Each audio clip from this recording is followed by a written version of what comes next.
เยี่ยมเบิ่งทางตู้เมย์เพิ่นก่อนอ๋อโธ่สิได้ลูกนี่สิได้บ่นี่ ได้บ่ได้อยู่เนาะอ๋อโธ่เด้อปุ๊บ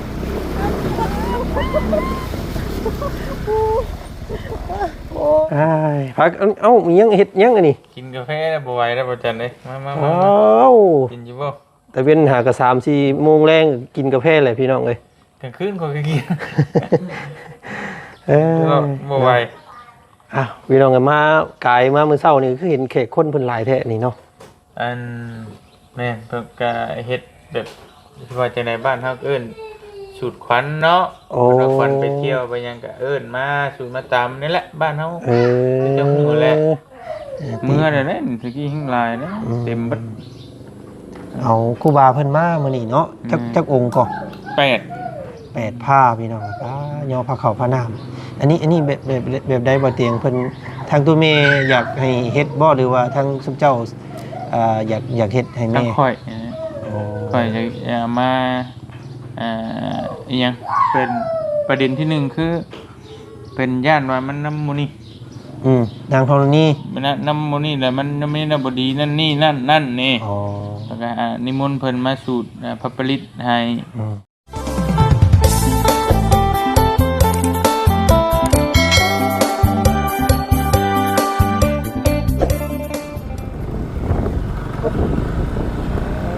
น้องเอ้ยมื้อนี้มีโอกาสได้ไปรับลูกสาวเด้อมื้อนี้พี่น้องเนาะพาลูกสาวมาแต่โรงเรียนมากันนี่แหละพี่น้องเอ้ยถนนหนทางกับโมเมนต์ถ่ายประจานบ้านตัวเองเด้อพี่น้องเด้อถ่ายก็เป็นจริงนี่แหละเนาะพี่น้องเนาะอึ๊บทางเข้าบ้านโคกใหญ่เด้อเนาะนี่แหละพี่น้องในทางบ้านเฮามีความสุขดีได้พี่น้องเด้อบ่ได้ติบ่ได้เครียดหยังเนาะถ่ายพี่น้องเบิ่งการเดินทางกะม่วนเนาะลูกสาวหัวตีตะอ้อยมาสุดทางพี่น้องเอ้ย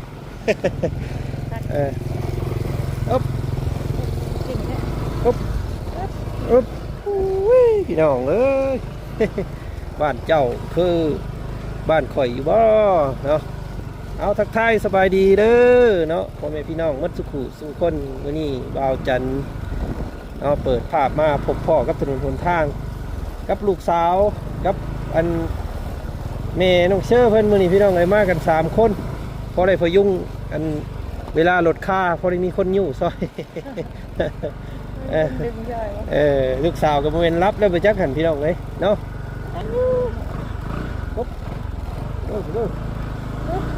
ลงนะพอลงใส่ลงนั้นบ่อนนั้นพนเนาะที่โตให้อยู่ฝนบ่ตกมื้อนี้มันอันมั่งนิดนึง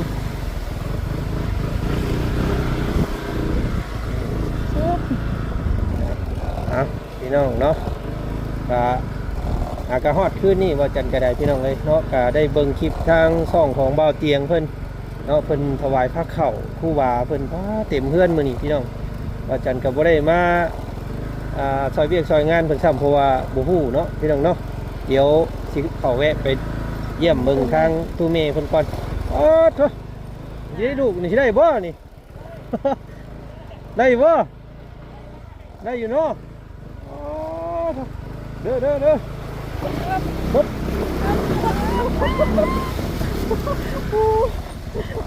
โอ้รถจนข้างอ๋อเอาเบิ่งก่อนพี่น้องเลยปุ๊บ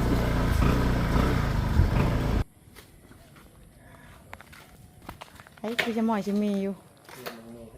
บุหูเนื้อผักกว่าจันกระไดพี่น้องบุหูว่าเมย์ตู้เมย์เพิ่นกินยังได้เนี่ยเนาะมีแต่เฮานี่แหละ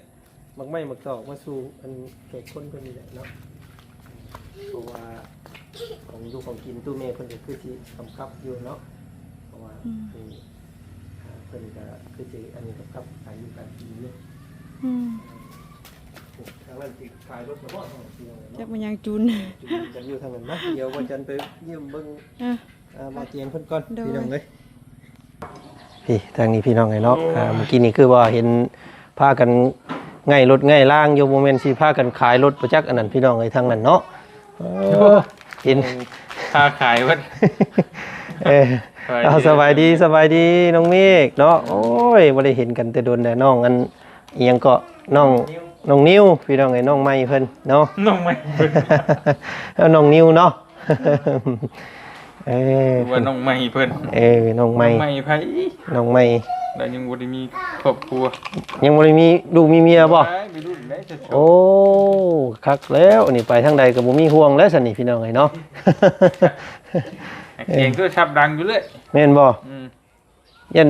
ผู้สาวคุ้มไปจักเนาะ ว่าเนี่ย โอ้ ถามเลย พี่น้องไอ้บ่มีเมียก็ซ้ำมีแล้วอันนั้นเนาะ นักกูมีอีก ติแล้วคนรอโพดเนาะ อ้ายพักเอ้ามียังเฮ็ดยังอันนี้ กินกาแฟแล้วบ่ไหวแล้วบ่จันเลยมา ว้าว กินอยู่บ่ แต่เว้นหาก็3-4 โมงแรงกินกาแฟเลยพี่น้องเอ้ย กลางคืนก็กิน เออ บ่ไหว อ้าวพี่น้องกันมากายมามื้อเช้านี่คือเห็นแขกคนเพิ่นหลายแท้นี่เนาะ อันแม่นเพิ่นก็เฮ็ดแบบว่าจังไดบ้านเฮาเอิ้นสูตรขวัญเนาะ โอ้ เราควันไปเที่ยวไปยังก็เอิ้นมาสูตรมาตามนี่แหละบ้านเฮา เออ เจ้าหมู่แหละ เออ บ่เตียงก็นิมนต์พระอาจารย์เพิ่นมาสั่นกาเพนก็ให้ธรรมะทำนั่นให้นะ โอ้อัน ตู้เพิ่น เห็นอยู่พี่น้องไอ้เนาะเห็นครูบาจากอันวัดป่ามหาวันพุ่นเนาะ แม่น ป้าโตขึ้นมาเบิดเลยบ่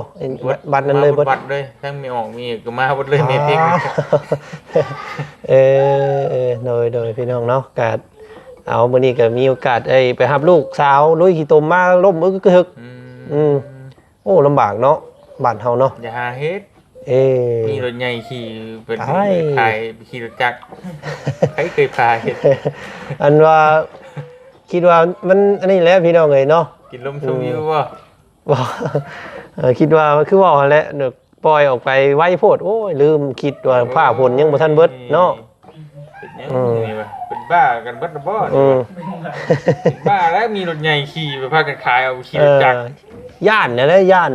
านว่ามันอันว่าหยังเพิ่นเว้านะเพิ่นสิเปิดอัน ภาษีบ่ ประสงค์ภาษีก็เลยว่าย่านรถมันราคาตรงคัดตกกันนะก็เลยปล่อยออกช้าค่อยก็ได้พี่น้องเอ้ยคิดเบิ่งรถมาปล่อยออกไปปั๊บรถป๊าบว่า เกี่ยวตัดกบเขาแล้วก่อนใครเอาดิ แม่นพอดินผ้าอากาศแห้งหุ่นใครอยู่ว่าซั่นโอ้คิดผิดแล้วบัดนี้พี่น้องเอ้ยเนาะคิดผิดแล้ว คิดถึงแล้ว จะคิดจะถึกแล้วพี่น้องไงนอกก็โอ้ยเอามาดินมาเองน้ำอันหากมาฮอดขึ้นนี่ว่าเตียงไงหากะลงมาฮอดบ้านเฮาเมื่อคืนนี่อาจารย์ก็ได้ ทั้งเหนือทั้งใต้ ก็คือว่าแล้วมืดคือว่าแล้วช่วงนี้ก็ได้เนาะ พายุเข้าเด้ พายุเข้าบ่ จักอันบ่ได้ซื้อหยังมาฝากอันตุ้มีเพิ่นซ้ำเนาะอันบ่จักว่าเพิ่นกินหยังได้แน่ ขอบใจหลายๆ เอา อา หมัก จารย์ ไหม้เนาะเรากินได้อยู่บ่หมักไหม้ บางไม้แอปเปิ้ลนี่ได้อยู่เป็นหมักบางหมักไม้เด้มันเกี้ยงนี่บ่ได้ เกี่ยงก็บ่ได้หมักทับทิมนี่ก็บ่ได้เนาะ คือที่ได้อยู่ตอนนี้ เอาพี่น้องไอ้เนาะก็ ได้อยู่ได้อยู่ เฮ็ดจักหมอเพิ่นห้ามอันหยังแน่เนาะแนวอยู่ในกินตู้แม่เพิ่นนี่ ก็ให้กินเนื้อจืดนะอาจารย์ อืม แกกินได้แกลายย่างอยู่ก็บ่ได้ห้ามว่าปูปลาใกล้ๆแกกินได้แต่ว่ากินจืดไว้นะ เอากินจืดไว้ก่อนเนาะ เข้มๆไม่ยัง กินจืดกินน้ำหลายๆก่อนว่าซั่นซะเกี่ยวกับโรคตัวนี้เนาะโอ้ยพี่น้องเอ้ยย่านอยู่บ่จันก็ได้บ่เฒ่าไปจังน้อยนี่มัน บ่จักย่าน มีแป้วเลยเนี่ยนี่ บ่จักย่านนะ เฮ็ดได้แต่มันติดตัวเพราะว่า เนาะ มันดีบ่ได้เลย มันเป็นอันหยังเพิ่นเอิ้นบ่เพิ่นสิเอิ้นว่ากรรมบ่ แม่นกรรมเป็นกรรมเฮาเกิดมานั่งอยู่นี่ก็กรรมได้นี่แหละกรรมของแต่ละบุคคลเจ้าก็เฮ็ดกรรมมาแบบนึงให้ได้แบบนี้ให้ได้เจอกับแม่น้องเชื้อน้องหยังก็เพราะกรรมบ่ได้บ่มีความบังเอิญได้ เนาะ เจ้าก็ได้เฮ็ดมีแนวผลพวงมาจากกันแต่อดีตชาติผู้จังได๋มา ผูก เจอ พัน กั กัน น ได้ เลยเนาะผูกพันกัน อยู่ๆเลยสิบ่มีความบังเอิญพระพุทธเจ้าเพิ่นบอก มีแต่เฮาเคยเฮ็ดอหยังผลเกี่ยวเนื่องกันมานะจังได้มาเจออยู่นํกัน นี่แหละพี่น้องเอ้ย กรรมทางพระพุทธศาสนาเพิ่นเชื่อกรรมดีอันเป็นกรรมดำกับกรรมขาวกรรมดำก็คือบาปนั่นแหละกรรมขาวก็คือบุญบ้านเฮาจะเอิ้นบุญกับบาป แต่งเดียวกันแบบนั้น ทางไหนอันสิไปซ่อมรถก่อนเอ้ารถเป็นยัง อัน น่ะ ที่อ่ะ สายพานขาด ฮะเอ้าช่วยค่ะ สิเฮ็ดนี่ได้บัดนี้สิมันขาดแล้วสิเฮ็ดนี่ได เมื่อไรวะเลย สิไปนำเอาบ่นำเอาเพิ่นมาบ่ บ่มันบ่คือรถเฮาได้บ่จ๊ะมันมีโชงจะพานได้ อ๋อแต่ว่ามันคอยตูดออกได้อยู่ ได้อยู่ได้อยู่ ใครอยู่ต้องออกได้อยู่ซั่นพี่น้องเอ้ยเนาะคิดว่าขาดได้ย้อนว่าค่าเกเรอยู่หั่นเห็นเด้ เอ้าบ่มี โอ้ยเนาะเอาเบิ่งก่อน ช่วย เพื่อน ไปจักโชงจำเชียนไป อาย เนาะ ปูอันมาเบิ่งกันกับเมื่อกลับบ่ได้แต่พี่น้องเอ้ยทางเจอทางบ้านเฮาเข้าไป เอาให้ เนาะ เอาให้นี่ช่วยกันได้ตุนเนาะ อืมรถนั่นบ่รถเพิ่นรถวิโก้บ่ แน่นก็เด็กคือสิบ่แพงไปได้ดอกรุ่นนี้ธรรมดาอยู่มันบ่เป็น Vivo พร้อมนะมันเป็น Vigo มันปี 2015ผมจักบ่ 2000เท่านี้ 2016อ๋อ2006 Vigo มันบ่เป็นแชมป์อีกแล้ว Vigo นี่ไง รุ่นวิโก้รุ่นเก่าเนาะเอาพี่น้องเพิ่นก็เฒ่าก็โอ้แล้วสันปานนี้เนาะสมควรแล้วสิเปลี่ยนหั้นนะพี่น้องเอ้ยเอ้ยได้ ไป มิดเซนม้อยเนาะอันเขตคนเพิ่น จังว่าแล้วผูกได้สันมุนเข้ามาเพราะบ้านเพราะบ้าน มันนั่นกัน โอ้ผู้เด็ก น้อง กิน ข้าวเมื่อแต่อาจจะไม่ตรงอะไรนั่นแหละนั่นจังหน่อยว่านะ โดยได้อยู่บ่เพิ่นออกได้อยู่บ่ลองเบิ่งบ่ได้กับมือส่งบ่สิมือส่งบ่ หรือว่านั่นบ่ถ่ายจังหน่อยได้บ่แหละ ได้นี่ก็เดี๋ยวแบะมาดินน้ำ น้องเมฆเมื่อน้ำยันว่าอันนั้นกะยันว่าพอกระเทิน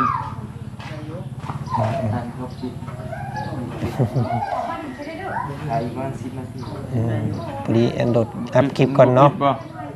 บุปิดบ่ มันมีอะไรบ่ปิดเด้แต่เก่า5 โมง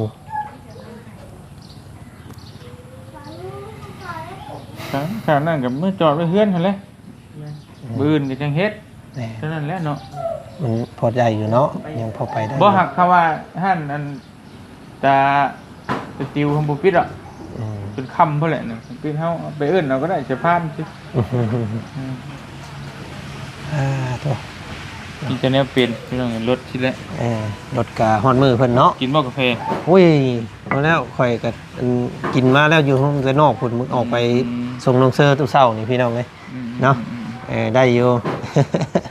ใช้อันน้องนิวเพิ่นแต่กล้องให้อันเบาลี่เพิ่นออกนอกบ่มื้อนี้ แม่ ไปทางพุ่นแล้วเนาะบ้านสาวพันธุ์สาวอันพรพุ่นบ่ บ่ฮอดติ ฮอดแต่อัน ไปบ่ได้ดอกเป็นพ่อใหญ่ลุงหนวดเนาะลุงชายลุงคือว่าน้ำท่วมเบิดน้ำพี่เพราะว่าแก โอ้อันต ไป ราย บ่ได้ดอก ได้แต่รถจักรเนาะคือสิฮอดแต่บ้านนั้นสาวอีหยังก็พาลูกพาผัวไปปลุกกระต๊อบอยู่นั่นน่ะบ้านสาวเตียวเพิ่นนี่คือสิฮอดแต่นี่เลยเบิ่งเนาะ ลุงบักยาง เข้าไปหาเพิ่นอยู่มื้อนึงก็ได้โอ้โหดเพิ่นแล้วได้หันก็ได้เข้าไปกะ บ่ได้ไปเทื่อเลยจักเป็นบ่ได้ มนป้าให้กว่าไปอันบ้านนั่นถูกพี่น้องครับตลาดลงเนาะอันให้กว่ามนเขาอันโคกเอ้าเป็นนี่ได้ซะตัวเมย์เฮาเนาะ เดี๋ยวนอนคือนอนอยู่ มีหลายคนอยู่เนาะเพิ่นคอมเมนต์มาอยู่ว่าบ่อยากให้รบกวนเพิ่นหลายว่าซั่นให้เพิ่นพัก เพ ผ่ ราะ อน ว่าส่วนหลายกับบ้านเฮามันผัดนี่ได้ แม่ ป่ะ นเนาะ แต่นี่ ป้าลุงนี่แหละ มีจะบอกเพิ่นแล้วก็ล็อกให้ไว้เวลาเรานอนก็ให้ลูกหลานก็ลิ้นข้างนอกกันนะ แม่น เพราะว่ายิ่งบ่ได้พักนั้นแฮงเมื่อยไปเด้แต่แล้วนอนได้นอนเนี่ยก็ใครเนี่ยอยู่ สิแหละเนาะอันพี่น้องเฮาบัดเกือบเบิดบ้านผู้นี้มาผู้นั้นมาพี่น้องไอ้ผู้ใดก็อยากมาเบิ่งเนาะมานี่แหละมาเบิ่งกันนี่แหละยามนี่ เมื่อได้เด้ตะกี้แฮงหลายเด้เต็มเบิด เอาครูบาเพิ่นมามื้อนี้เนาะจักองค์ก็ 8 ผ้าพี่น้องย่อผ้าขาวผ้าน้ำอันนี้แบบใดบ่เตียงเพิ่นทางตัวแม่อยากให้เฮ็ดบ่หรือว่าทางซุมเจ้าอยากเฮ็ดให้ ทั้ แม่ งค่อย โอ้ ค่ ข่อยจะมาอีหยังเป็นประเด็นที่หนึ่งคือเป็นย่านว่ามันน้ำมูนี่ นางธรณี มันน้ำมูนี่แต่มันไม่ได้บดีนั่นนี่นั่นนี่ อ๋อ แล้วก็นิมนต์เพิ่นมาสูตรพระปริตให้สูตรถอดให้ สูตรถอด ง่ายให้เพิ่นไปทางอื่น สูตรถอดแล้วก็สองก็อยากให้เพิ่นมา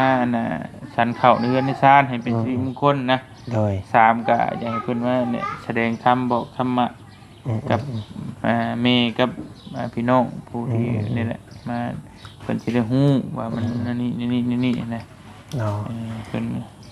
มันก็ดีขึ้นอยู่เพิ่นก็อธิบายเมย์เพิ่นก็โอเคได้ขึ้นอยู่เพิ่นอธิบายฟังว่าเกิดจากมันมีหลายปัจจัยนะโรคภัยไข้เจ็บก็หนึ่งในนั้นหลักๆก็คือเกิดจากตัวของเฮาเองเคยเฮ็ดบาปผิดกรรมมาก็แม่นเคยฆ่าสัตว์ชีวิตหลายก็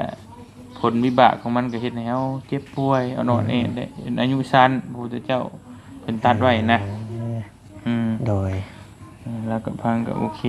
ครับเป็นอันนั้นเนาะเป็นความเชื่อน้ำบ้านเฮาเนาะย่อพระเขาพระนามก็เป็นสิ่งที่ดีเนาะแม่บ่มีแล้วให้ครูบาก็อันนี้พี่น้องเนาะเป็นจริงที่แม่นแหละถือกันมาแต่ตะกุกตะเข้ากับลำบากแต่ทางเขาแน่เนาะรถเล่ากับรถเพิ่นขี่รถยังมาคุณใดคุณใดโอ้ยเสียวได้เนาะบอกก็อันนั้นอยู่มาฮอดปากทางกันลัดนะอยู่ประกบมานำอยู่โดยก็ได้อยู่เพราะว่ามันเป็นดินอันนั้นแล้วเนาะแต่ว่ามันโดมก็จริงแต่ว่ามันคุ้งเนี่ยเด้มันสุดเด้ก็ได้อยู่ดอกทางบ้านเฮากะขนาดรถข่อยยังตีนใหญ่นี่ครึ่งตีนเนาะอ๋อกินพี่น้องกันโลดลงนี่หน้าเฮือนเจ้านี่เลือกดีอยู่นี่กูมูเลยนี่เอาสาวนั่นเด้เหมือนอยู่บ้านตีนนะมันนี่จะตกลงนี่แล้วเรียบร้อยดดแล้วแบบน้องเจ้านี่แหละบับลงไปเลยพอดีเครื่องล่ำเมื่อกี้นี่เกือบอันนั้นพี่น้องเอ้ยเนาะใครทว่ามันดินเป็นดินแข็งนี่ได้อยู่โอ้ยเนาะเอาก็คือสิเบิดตี้ผ่าฝนเบิ่งอากาศอยู่บ่เบิดแล้วพายุลูกนี่นะเบิดแล้วต่อไปนี่ก็บ่มีแล้วคือสิเล็กๆน้อยๆบัดนี้เนาะถ้ามันบ่มาลูกใหม่เด้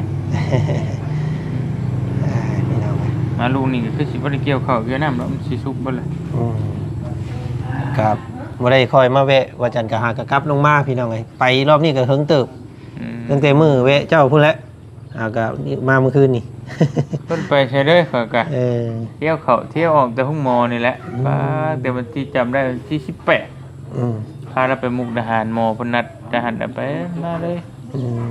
ไปกินแกงเห็ดนะแกงเห็ดเพาะโอ้เรากินมีเห็ดเรากินเห็ดเพาะ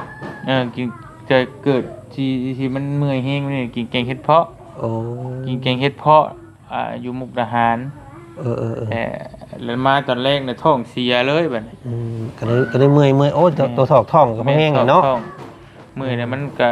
ไปหาหมอเพิ่นก็ติดเชื้อในกระแสเลือดได้มันติดเชื้อในกระเพาะนั่นแหละมันก็ใช้ยาฆ่าเชื้อ2-3 มื้อจังว่าใครๆนี่จังตะกี้นี่อยากทายอยากหากอยากนั่นนี่จังบ่ปิและพี่น้องไงเนาะอันนี้ครอบครัวบ่เตียงแล้วมีอีกเรื่องนึงนี่เนาะทางป้ามุ่นก็พากันหามไปห้องหมอก็ถึกเลยพี่น้องเอ้ยอาจจะเป็นอีหยังนำนึงเชิงลูกโอ้ยพี่น้องเอ้ยนั่นก็ตายกระบาปเราเลือดอย่างสิได้ผู้หญิงเนาะลำบากได้ผู้หญิงนี่พี่น้องเอ้ยสุ่มเสี่ยงมีลูกคือเพิ่นว่าแล้วเนาะมื้อใดมื้อลูกเกิดคือมื้อตายของแม่ว่าเสี่ยงอีหลีบ่อยู่นำซ้ำเนาะลูกเราก็ได้ผู้ที่2จะเป็นจังไดเนาะ3คนนี่ได้ละลูกเราเนาะพอได้แต่น้องนี่เพิ่นนี่พี่น้องเอ้ยเป็นจังไดคือผมเข้าใจว่าแบบสาเหตุที่แท้งก็ต้องคือบ่ได้เฮ็ดหนักเป็นหยังแม่นส่งลูกส่งเต้าออกอันตลาดตะลีก็บ่ได้ค่อยออกเนาะแม่นเราก็บ่ทันได้ส่งลูกเข้าโรงเรียนจำบ่ก็เป็นสุขภาพแหละพี่น้องเนาะไปเบรกไปหามหยังก็บ่ได้อยู่นำกันซับเนาะทางนั้นก็ได้ยังบ่ได้ไปเบิ่งไปแย่งแล้วซับพี่น้องเอ้ยบ่ได้ไปอันเบิ่งไปเยี่ยมมึงมีแต่ให้ทางป้าแม่น้องเชื่อพุ่นแหละเข้าไปเบิ่งทางนั้นฮอดช่วงมันพี่น้องเอ้ยเฮ็ดได้ไดเนาะช่วงมันเป็นบัด อันนั่นน่ะแหละเฮ็ดได้ อืม ทั้งตู้มีแล้วก็เป็นมาตลอดอยู่ดอกตั้งแต่บ่เตียงเป็นไม่รุ่นพุ่นเขานั่นแต่นี่เขาคงแพทย์คงหมู่แต่มันก็บ่ได้หนักปานนี้นะแต่ก่อนก็มีอยู่ช่วงหนึงก็หนักอันนั้นก็จนชุกให้รถเข็นไปทุกหมู่พุ่นแหละ อืม แต่ก็บ่อันนั้นก็บ่อยากเชื่อก็เพราะเชื่ออยู่ได้ตัวนั้นก็ไปทุกหมู่หยังก็กวดก็ว่าธรรมดาบ่ได้มีหยังแต่หันเมื่อยแล้วเมื่อยคือใจสิขาดนะ เมื่อยแบบจักคมเฮ็ดนะเฮ็ดได้ดีๆบ่จักคมเฮ็ดจนโดนเติบได้นั่นก็เป็นครึ่งเดือนพุ่นจ้ะ อืม แต่ก็จะเพิ่นเว้าตามสิล่ะว่าผู้นั้นจับควันนี่จับควันก็นั่นได้นี่ก็จังไม้อย่างนั้นก็ได้ อืม เป็นตลอดดอกตัวมี เสื้อก็เป็นแต่เสื้อเนาะก็บ่ได้ลบดูพี่น้องเอ้ยเนาะแนวใดมันเฮ็ดให้เฮาสบายใจก็เฮ็ดเนาะ แม่ เฮ็ดนี่แหละทางตัวเม แต่ว่าตัวนี้ก็ตัวหลักๆตัวนี้ก็คือประเด็นที่แรกนี่คือเรื่องมะขลังเรื่องไตแล้วครับหลายคนก็แนะนำให้ฟอกหลายคนแนะนำให้ฟอกรับบ่อยากฟอกแบบนี้บางคนโอ้บ่ฟอกบ่ได้เลยแต่บ่ทำงานได้อยู่ก็เอานอนเน็ตๆไปที่มันอยู่ได้บ่ดนแต่บางคนแนะนำว่าก็แม่ก็บ่ได้ฟอกมาเป็น10ปีเลยครับอยู่ไปนี่แหละว่าเป็นไปนะฟังยากอยู่เพียงกัน เนาะสักสิเอาได้พี่น้องเอ้ย แต่ในใจว่าเตียงตามแพทย์ตามหมอนะหมอว่าฟอกก็ฟอกก็แต่ว่ามันเนี่ยมันให้เพิ่นได้อยู่นำเฮาดนๆนะแต่ตู้นี้แล้วบ่ยอมบัดนี้นะคัดกันอยู่ทั้งไปตามสถานการณ์ตามเบ้นตามกรรมนั่นแหละพี่น้องเฮ็ดได้ทั้งไปเรื่อย เอาให้กำลังใจนี่แหละเนาะทางบ่จันก็ได้มาแวะมาเยี่ยมเบิ่งมื้อนี้กินอยู่บ่ปลาซิวปลาซ่อน หึ หอยใส่บาทก็จะถามอยู่คู่ได้ติ ถามมื้อนี้เที่ยวไปนั่นบ่เฮ็ด มี สอ มัน บ่ มีอยู่ปลาซิวมันน้ำหน้าแล้วตู้พอเพิ่นเฮ็ดไว้เลยตั้งแต่เรายังบ่ทันได้ไปเฮียนพุ่น อ๋อ เพิ่นเฮ็ดไว้แล้วก็ช่วงนี้ปลาลงพี่น้องเอ้ยเดี๋ยวสิลงไปเยี่ยมเบิ่งก่อนมื้อนี้เพิ่นเห็นว่ายังมันยังลงอยู่แล้วก็กินก็สิเอามาให้สองคำ เรื่องกินก็กินอยู่ดอกแต่มันก็บ่ชำบ้านนี่ติบ้านนี่คือบ่ทึกได้น่ะ แม่นมื้อก่อนพุ่นหลาย มื พี่น้อง อแรกๆพุ่นเนาะ ลงไปลึกดีป่าป้าเท่าเนาะ เป็น ใครไปก็ได้เมื่อคู่คนเนาะเบิดบ้านนะปันกันกินพี่น้องเลย ใส่กระสอบลงมันหลุมลงหันไปเลย แม่ จ้ะเนาะ มันเป็นอ่างเลยมันลงมาหมู่เดียวน้ำนะ อืม เดี๋ยวค่ายไปว่าหน้าก้นหมู่นะ อืม ก็ถือว่ามานอยู่พี่น้องเลยก็พอได้กินเนาะพิธีชีวิตพิธีชาวบ้านเนาะ ปลาแดกเนาะ แม่ เป็นปลาแดกกินกับมะขามนิบยำแล้วก็ มันก็เป็นวิธีชีวิตของชาวบ้านเนาะเฮ็ดดีเฮ็ดตอดบ้านเฮาเอิ้นพี่น้องเลยรักป่าเนาะเอาก็เดี๋ยวสิแบ่งมาก็สิได้อยู่บ่เนาะมันขาดมิตรผลเรียบร้อยแล้วมีแต่กระปูแล้วพี่น้องเลย ก็บ่มีก็บ่ยังเนาะ โดยได้พี่น้องเพราะว่าโอ้ยอยู่พุ่นไรบ่จันก็อยู่สิโปนพุ่นได้แต่หนมไม้ลงมาแดงไปให้ตู้พอนี่ ยังมีอยู่เนาะหน่อไม้กัน ตายหนมไม้ซื้อน้ำบ้านกองหินแหละหมู่เฮาเคยผ่านมื้อนั้นแหละเอ้ย เป็นได้ใช้ทางน่ะตู้พอตู้ยัง ยังบ่ทันได้อันนั้นแหละพี่น้องอยู่ไปเรื่อยๆเนาะยังบ่มีกำหนดนะยังบ่ได้ตัดสินอีหยังดอกเพิ่นก็ต่างบำบัดแล้วนี่ อยู่ดีมีแห้งอยู่บ่เท่านั้น อยู่ดีมีแห้งอยู่แล้วก็อ้วนพี่ตีน้ำเพราะว่าเพิ่นบ่ได้ดินเด้เนาะบ่ได้เสพตัวนั้นเนี่ยก็กินข้าวแซ่บนอนรับว่าซั่นซะหน้าตาเปล่งปลังอ้วนพี่ โอ้ใครเดี๋ยวมันบางคนน่ะมันนั่นเด้ก็ฮู้อยู่ไปอยู่ในสถานที่มันคิดหลายได้บ่จ๊ะมันบ่อยากฮอดเข้าได้ เราก็เริ่มทำใจได้แล้ว ปรับ แม่น ปรับ ตอนแรกๆก็เข้าไปเดือนแรกเดือน2เดือน3แล้วก็ป้าเต้าหน้าตาเราเป็นตุ่มเป็นหยังแหละเพราะว่าคิดหลายยังปรับสภาพบ่ได้นะเดี๋ยวนี้เราก็ทำใจแล้วปรับกับหมู่กับครูเขานี่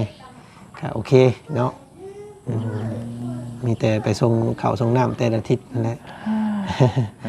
จากงานอะไรอยู่ไปนั่นก็เป็นกรรมของเราพี่น้องไงลูกเต้าก็ห้ามบ่ได้เฮ็ดได้สักแนวเพิ่นเฮ็ดเพิ่นเองเนาะ มันช่วยบ่ได้ดีได้พี่น้องเรื่องกรรมของไปของมันดีๆดอกนะ เป็นไรเฮาก็ซอยได้สิภายนอกนั่นแหละ อืม ข้าวน้ำซ้ำปลาแหล้ว แม่น แต่ว่ามันที่เฮาซอยว่าแม่นอยู่พออยู่นี่ก็พอเฮาบ่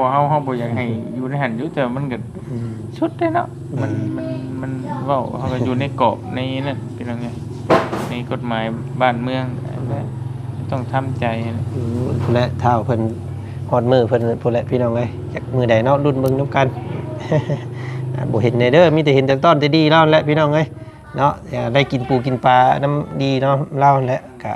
เอาเดี๋ยวไปเยี่ยมไปยามเบิ่งเอาแล้วก็ใครอยู่ดอกเพิ่น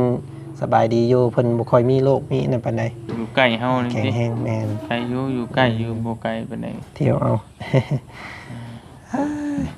เอาซั่นเนาะก็เดี๋ยวสิลงไปหายามปูยามปลาเบิ่งก่อนซะพี่น้องเดียวครับน้ำได้ก็ช่วงค่ำสิเล่นขึ้นมาดินน้ำใหม่เด้อ เจ้าก็ท่านได้ไปเยี่ยมเทื่อบ่ ยังบ่ทันได้ลงเบิ่งเห็นแต่น้องกับแม่น้องเชอ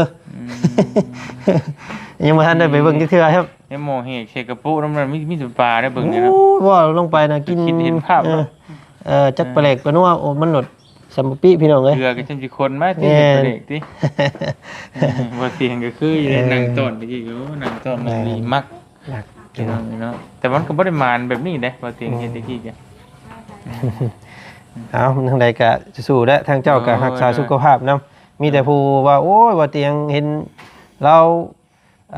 สูบลงหลายว่าซั่นพี่น้องเอ้ยเนาะหูตานอนบ่เต็มอิ่มว่าซั่น บ่ได้นอนนะว่าจะ ขับรถขับล่างก็ระมัดระวังเนาะออก สมมุติว่าเราเผาแล้วลุกนั่นนี่เข้าห้องน้ำข้างในเลยก็พาเราไปคือมื้อเช้านี่ก็ตื่นตั้งแต่ตี 5 อืม บัดเฮาก็นอนแค่บ่ายโมง2โมงจังซี่นะพาเรามานั่นนี่ก็ยอมรับอยู่ว่าเมื่อยอยู่พี่น้องเนาะแต่เฮาสิเฮ็ดจังได๋เพราะว่าแม่เฮาได้เฮาบ่เบิ่งไปสิเบิ่งอดทนไป ดู แห แล ล้ว ตัวเองนํพี่น้องก็เป็นเสาหลักซ้ำเนาะตัวเองมือตาลายมาแห้งนักแล้วพี่น้องเอ้ยยังมีผู้พาบิ่งพาเล่น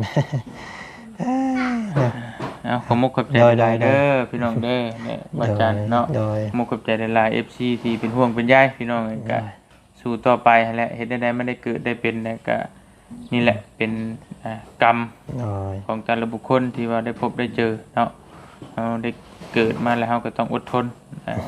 ถึงจะอยู่ในโลกใบนี้ยังมีความสุขพี่น้องเลยก็มีปัญหาในมีความทุกข์ในมีความสุขในปะปนกันไปและชีวิตคนจะให้มัน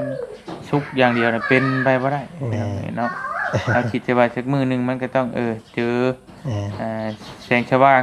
เจอแนวดีๆนะมันก็บ่ได้แย่ตลอดชีวิตดอกคนเราก็ได้พี่น้องมีบัดแย่บัดบ่บัดดีบัดชั่วแหละก็ขอบมุกขอบใจหลายๆเด้อ FC เพิ่นทุกคนที่เป็นกำลังใจให้ตลอดและก็ติดตามให้คำแนะนำดีๆเบิดทุกอันพันแนวแหละขอบมุกขอบใจหลายๆ โดยเนาะเอาพี่น้องเอ้ย เป็นใย ขอบใจหลายๆเนาะมื้อนี้ก็แวะมาเยี่ยมมายามเอาน้องเซอร์เพิ่นเมื่อส่งก่อนพี่น้องเอ้ยเนาะเมื่อนั่นก่อนเมื่อเบิ่งห้านเบิ่งหยังปิดห้านปิดหยังก่อนเดี๋ยวสิแล่นขึ้นมาดินน้ำใหม่เด้อช่วงค่ำเด้อโอเคไปซะพี่น้องล่ำลาพร้อมบ่เตียงได้มื้อนี้ก็ได้สบายดีสวัสดีเด้อเบิดสุขุสุคนเด้อเนาะไปทางเฮากันอ้าย